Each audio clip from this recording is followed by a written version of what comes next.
«Жизнь замечательных дагестанцев» – новый цикл книг Дагестанского книжного издательства. Сегодня в Национальной библиотеке прошла презентация первого издания. Кто стал ее героем и о ком будет следующая книга, расскажет Хадижат Мазгарова. «Жизнь замечательных дагестанцев» – это довольно масштабный проект Дагестанского книжного издательства. Планируется выпустить несколько десятков книг, биографий знаменитых деятелей республики.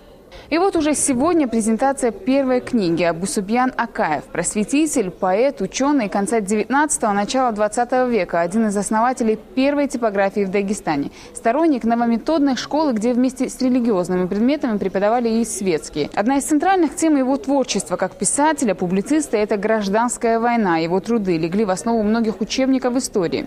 Составитель книги Гасан Аразаев. Здесь не только биография Акаева. Переведены на русский его научные статьи, собраны воспоминания современников и публикации, посвященные его деятельности. Книга в свободную продажу не поступит, а отправится в библиотеки и мечети. Абусубьян написал вплоть до 29 года прошлого века, начиная с 1903 года, очень много книг, около 40 книг. Они посвящены многим вопросам. Он был одним из самых первых просветителей и был создателем первой светской школы в Дагестане и вообще на Северном Кавказе.